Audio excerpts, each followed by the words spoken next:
आज हम class 12th का क्वेश्चंस सॉल्व करेंगे जो विभिन्न प्रकार की परतों से प्रकाश गुजरेगा और हमें उसके लिए अपवर्तनांक निकालना है जो कि होगा वायु का अपवर्तनांक जल के सापेक्ष और जल का अपवर्तनांक ग्लास अर्थात कांच के सापेक्ष और कांच का अपवर्तनांक वायु के सापेक्ष। इन सभी का गुणनफल 1 होता है, ये हमको आज सिद्ध करना है। तो सबसे पहले हम देखेंगे लेयर बनाएंगे अर्थात माध्यम बनाएंगे। तो ये माध्यम जो है वायु को इंडिकेट करेगा अर्थात वायु मतलब होता है एयर, तो ए से इंडिकेट कर दूंगा। फिर दूसरा माध्यम आता है हमारा वाटर अर्थात जल, जल। ये अपवर्तनांक, ये सतह जो आपको दिख रही है ये पूरी और पूरी जल की है। अगला देखेंगे सर ग्लास, कांच बनाना होगा हमको, G फॉर ग्लास, और ये कांच आपका माध्यम हो जाएगा। तो इसमें हम निकालेंगे विभिन्न परतों में अपवर्तनांक। फिर से वापस से वायु से चालू होगा और अपवर्तनांक जो है आपका वायु में ही ख़त्म होगा, A फॉर एयर अर्थात वायु। जब भी कोई किरण किसी सतह पर टकराती है तो कुछ इस प्रकार से टकराती है। मान लीजिए कि ये AB किरण है जो कि इस पर एक पृष्ठ पर टकराई है, तो यहाँ पर एक खुद से ही एक अभिलंब क्रिएट हो जाएगा और हमने अभिलंब क्रिएट कर दिया इस तरीके से। इस अभिलंब का अगर आप नाम देना चाहते हैं तो दे सकते हैं। हमेशा आपतन किरण का एक अभिलंब के सापेक्ष आपतन कोण बनता है और आपतन कोण को हम I से डिनोट करते हैं।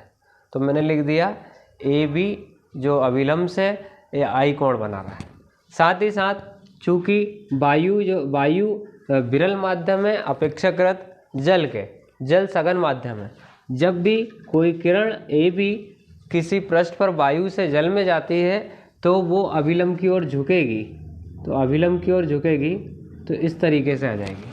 आप सोच रहे होंगे कि ये जो किरण है कुछ इस तरीके से निकलनी थी पर नहीं निकलेगी। क्यों? क्योंकि वायु जो है वो विरल माध्यम है और सघन माध्यम। जब भी सघन माध्यम में कोई किरण जाती है तो वो अभिलंब की ओर झुकती है, तो झुकती हुई सीधे निकल जाएगी। तो यहाँ पर एक अपवर्तन कोण बनेगा अर्थात R बनेगा जो कि इस तरीके से होगा। R1 लिख दूंगा मैं, इसको I1 मान लेता हूँ क्योंकि यहाँ पर आपतन कोण और अपवर्तन कोण बहुत सारे बनेंगे। आगे देखते हैं तो आप जल में आ गया और जल का पृष्ठ कांच से जुड़ा हुआ है।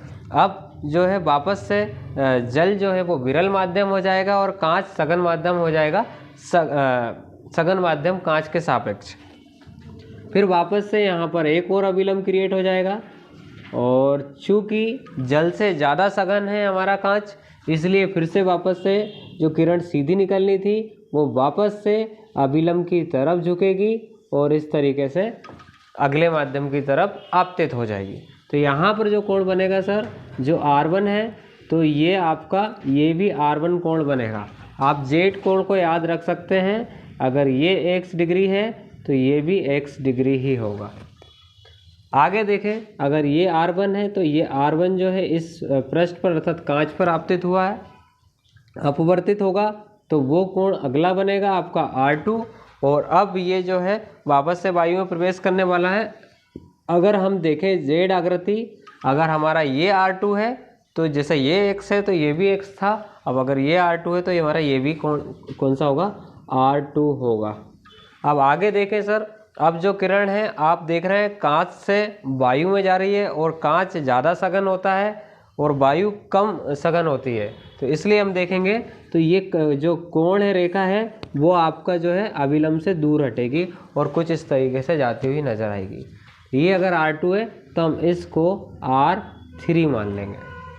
आप ये जान लें कि जो वायु में जो कोण बन रहे हैं वो कोण जो होंगे सेम होंगे, मतलब I1 का वैल्यू R3 के बराबर होगा। आगे देखते हैं हम यहाँ पर इस डेरिवेशन को कैसे सोल्व करेंगे।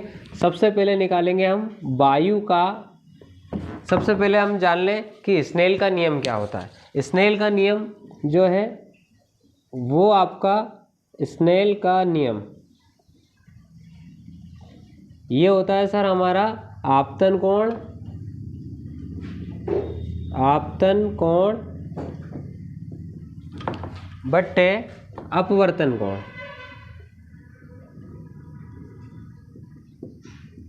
स्केल के नियम से अगर हम अपवर्तनांक निकालें, ये अपवर्तनांक बराबर फॉर्मूला होता है।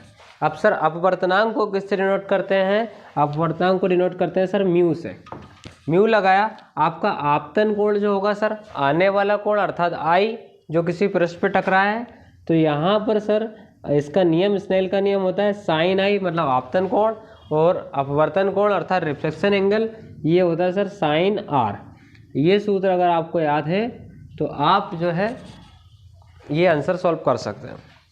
आगे देखें, सबसे पहले हमको जानने की ज़रूरत ये है कि कैसे हम विभिन्न पारदर्शी माध्यम का अपवर्तनांक निकालेंगे।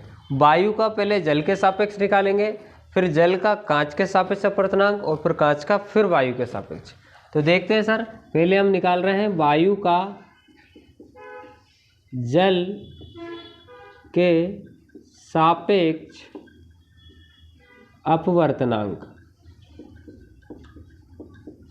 सर ये होता है आपका म्यू, और चूंकि हम वायु से जल निकाल रहे हैं इसलिए बेस में यहाँ पर वायु फॉर ए और जल के लिए डब्लू का यूज़ करेंगे। और यहाँ पर हम देखेंगे डायग्राम में कि यहाँ पर हमारा आपतन कोण क्या है। आपतन कोण आपका साइन आई है, I1 है, और अपवर्तन कोण जो है वो आपका R1 है। तो यहाँ आ जाएगा स्नेल के नियम से साइन I1 बट्टे साइन R1। ये आपका समीकरण 1 हो गया। अब देखें सर, जल से हम कांच के सापेक्ष अपवर्तनांक निकालेंगे, तो यहाँ लिखना होगा जल का कांच के सापेक्ष अपवर्तनांक। अगेन हम इसको म्यू से डिनोट करेंगे क्योंकि अपवर्तनांक है, पर इस बात का ध्यान रखना है जल से जा रहा है इसलिए वाटर कहाँ जा रहा है सर? कांच में, फॉर ग्लास। ठीक है, आगे देखेंगे साइन, आप वाटर से ग्लास देखें सर, आपतन कोण अब चेंज हो गया, यहाँ पर हो गया R1 और अपवर्तन कोण क्या हो गया R2। तो यहाँ पर हो जाएगा sir sign R1 upon sine R2। समीकरण इसको बोल देंगे 2। अब आप क्या कर रहे हैं सर, अगले बार कांच से वायु के सापेक्ष अपवर्तनांक निकालेंगे, तो यहाँ लिखेंगे कांच का वायु के सापेक्ष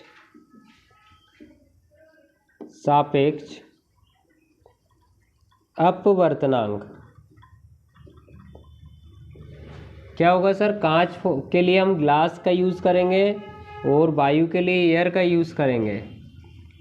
साइन, देखें सर यहाँ पर आपतन कोण आप क्या हो गया R2, तो साइन R2 बट्टे सर वायु के लिए अपवर्तन कोण आ जाएगा आपका साइन R3। इसको समीकरण 3 बोल देंगे। अब देख पा रहे हैं क्वेश्चन में सभी एक दूसरे के गुणे में है, तो यहाँ पर भी ये जो लेफ्ट साइड में वैल्यू दिखी है उसका आपस में गुणा कर देंगे, राइट साइड जो वैल्यू है उसका आपस में गुणा कर देंगे। मतलब समीकरण 1, 2 और 3 का आपस में गुणा करने पर ये आपको लिखना है। लेफ्ट का लेफ्ट साइड गुणा होगा, मतलब A mu water into water mu glass, और फिर ग्लास म्यू एयर। इसी प्रकार से राइट वाली है, आपस में मल्टीप्लाई करना है इनका, तो आ जाएगा sir sine I1 y sine R1 into sine R1 sine R2 into sine R2 into sine R3। अब देखेंगे सर यहाँ आपस में क्या कट रहा है, साइन R1 से साइन R1, साइन R2 से साइन R2। अब आपका बच रहा है सर लेफ्ट साइड में किसी प्रकार का कोई परिवर्तन नहीं, water mu glass, glass mu air. यहाँ बच रहा है सर आपका साइन I1 और साइन R3। चूँकि सर देखें आप कि वायु का अपवर्तनांक यहाँ पर जो आपका जो वायु का माध्यम था यहाँ भी और यहाँ भी वायु का माध्यम था, R3 में भी और I1 में भी, इसलिए हम बोल सकते हैं कि माध्यम एक ही होने के कारण मैं लिख दूंगा सर कि I1 बराबर R3। चूँकि माध्यम एक है तो यहाँ पर लिख दूंगा सर साइन I1 और R3 की जगह हम क्या लिख सकते हैं I1। तो तो यहाँ पर इस R3 की जगह साइन I1 ही आ जाएगा।